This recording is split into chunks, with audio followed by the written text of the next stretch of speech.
La Chine teste le président Biden, avec l'action la plus agressive contre Taïwan à ce jour.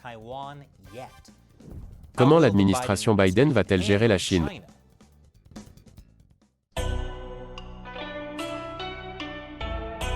Bienvenue à Chine non censurée, je suis Chris Chappell. Cet épisode est sponsorisé par Surfshark Alert. Il aide à détecter si vos informations privées ont été divulguées en ligne ou font partie d'une violation de données.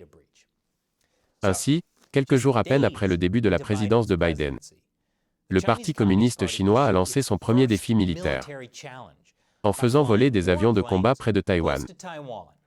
Quelques jours à peine après l'entrée en fonction du président américain Joe Biden, Washington et Pékin se battent dans une démonstration de force en mer de Chine méridionale, à la suite des rapports de Taïwan faisant état d'une importante incursion d'avions de combat chinois pour la deuxième journée consécutive. Ce week-end a marqué une escalade. La Chine a envoyé des chasseurs et des bombardiers, plutôt que des avions de reconnaissance, comme cela avait généralement été le cas. C'était un défi majeur lancé à Biden par le Parti communiste. Cela vient après que l'administration Trump a offert un soutien sans précédent des États-Unis à Taïwan, allant des ventes d'armes aux visites diplomatiques de haut niveau. Pompeo a même recadré toute la relation américaine avec Taïwan. Mais était-ce vraiment un piège pour Biden? Dans un sens, oui. L'administration Trump a fondamentalement mis Biden dans une position où soit il poursuit les soutiens des États-Unis à Taïwan, mettant les dirigeants chinois en colère, soit il change de cap et envoie des signaux montrant son indulgence envers le Parti communiste chinois. L'administration Biden a commencé par un signal de politique étrangère important, en invitant l'ambassadeur de fait de Taïwan aux États-Unis à l'investiture du président Biden. C'était la première fois qu'un responsable taïwanais assistait à une investiture depuis 1979. Le Parti communiste chinois a également testé Biden presque immédiatement, avec ses incursions aériennes au-dessus de Taïwan, et en réponse à l'incursion d'avions chinois. Le département d'État de Biden a déclaré: « Notre engagement envers Taïwan est aussi solide qu'un rocher. » Et aussi ceci. Un groupe de porte-avions américains est entré dans la mer de Chine méridionale, a annoncé dimanche l'armée américaine.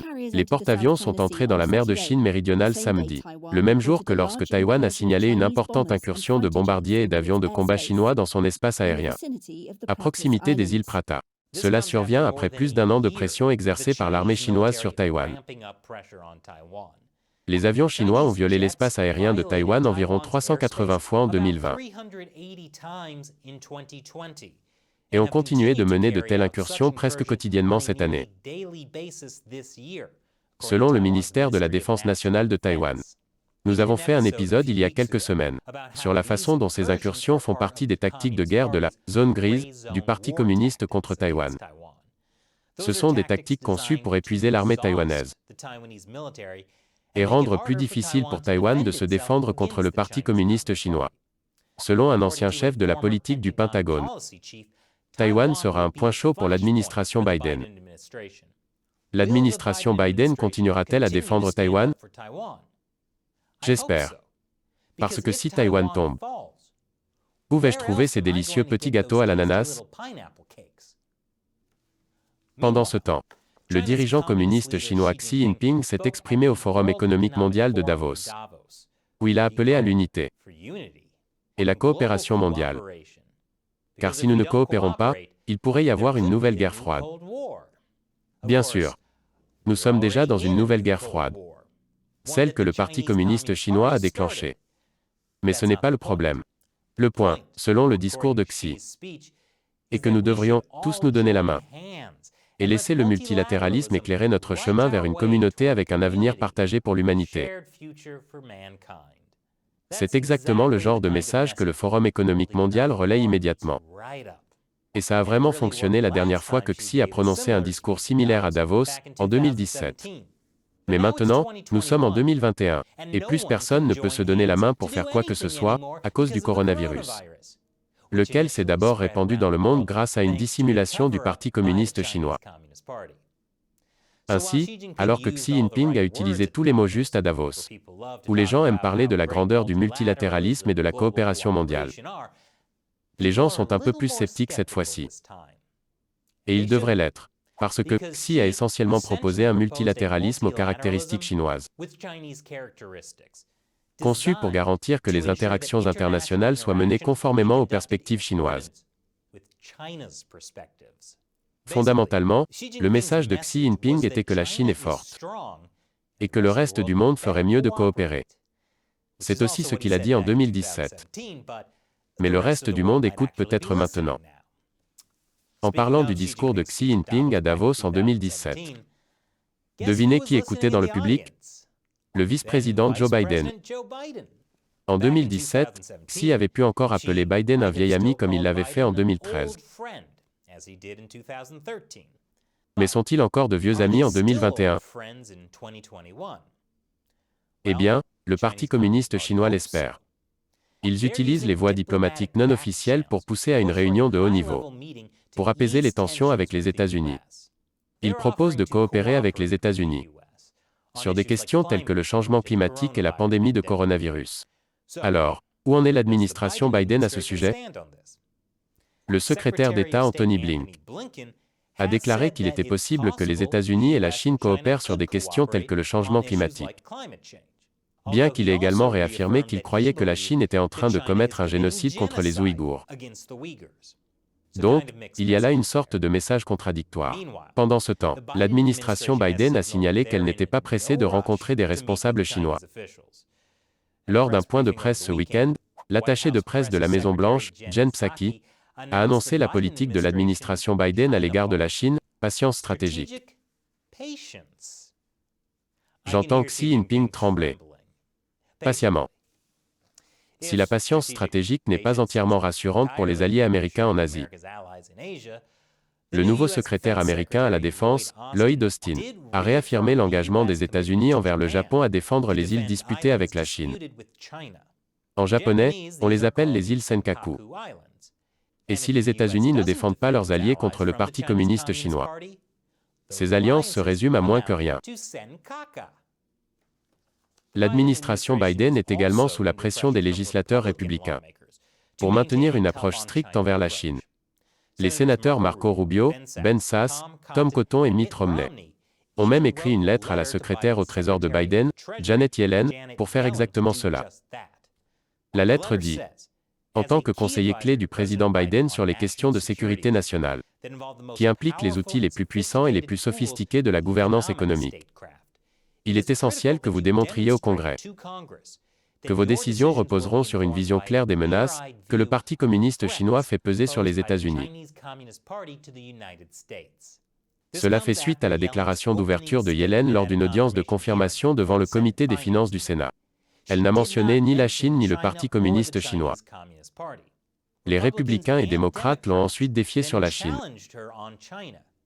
Elle a déclaré que l'administration Biden va lutter contre les pratiques illégales, injustes et abusives de la Chine. Et a déclaré: la Chine est clairement notre concurrent stratégique le plus important. Ainsi, en plus de la patience stratégique, l'administration Biden semble poursuivre la désignation de la Chine par l'administration Trump comme un concurrent stratégique. Sous Obama, la Chine avait été qualifiée de partenaire stratégique. Michael McCaul, le plus haut républicain de la Commission des Affaires étrangères de la Chambre, a également appelé Biden à tenir ses promesses d'être sévère envers les entreprises chinoises de médias sociaux comme TikTok. Biden était d'accord avec l'administration Trump que TikTok était une véritable préoccupation. Donc, en gros, entre les incursions militaires chinoises à Taïwan et la pression républicaine aux États-Unis, tout le monde veut voir comment Biden gère la Chine.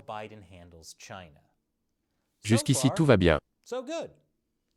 Mais vraiment, le président Biden devrait simplement se joindre à Chine non censurée et faire connaître sa position. Les Philippines protestent contre une nouvelle loi chinoise qu'elle qualifie de menace verbale de guerre. La loi chinoise sur les gardes-côtes, qui a été adoptée vendredi, habilite par la force à prendre toutes les mesures nécessaires, y compris l'utilisation d'armes, lorsque la souveraineté nationale, les droits souverains et la juridiction sont illégalement enfreints par des organisations ou individus étrangers en mer. Alors maintenant, la garde côtière chinoise peut simplement tirer ou capturer des navires étrangers dans des eaux contestées. Ce qui semble assez effrayant, car les Philippines et la Chine ont beaucoup d'eaux disputées. Mais les Philippines ont-elles essayé la patience stratégique? Je vais prendre des précautions ici et dire que la mer de Chine méridionale est sur le point d'avoir besoin de beaucoup plus de patience. Et peut-être plus de porte-avions américains. Et cet épisode a été sponsorisé par Surfshark Alert. Les violations de Big Data se produisent tout le temps. Comme la violation Capital One de 2019 qui a touché 100 millions d'Américains. Ou le piratage d'Equifax de 2017 qui a exposé les données de près de 150 millions d'Américains. Que ces hacks viennent de Chine ou d'ailleurs, vos informations privées peuvent être révélées. Comme votre numéro de carte de crédit, le solde de votre compte bancaire, votre numéro de sécurité sociale, etc. Si vous êtes préoccupé par les violations de données, le vol d'identité, les fuites de mots de passe ou les pirates, vous devriez utiliser Surfshark Alert. Surfshark Alert vous avertira si vos données sont compromises. De cette façon, vous pouvez modifier vos mots de passe, fermer les comptes exposés ou changer de société. Et pour une durée limitée. Vous pouvez économiser 75% sur un plan Surfshark Alert d'1 an. Plus 3 mois supplémentaires. Et un abonnement VPN Surfshark gratuit.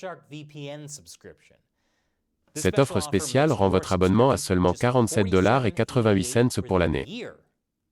Pour obtenir cette offre, accédez à surfshark.deal/uncensoredalert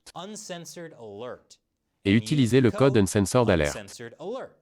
Prenez le contrôle de votre sécurité en ligne. Surveillez vos cartes de crédit. Protégez vos mots de passe de messagerie. Allez sur surfshark.deal/uncensoredalert pour en savoir plus. Encore une fois, je suis Chris Chappell. À la prochaine.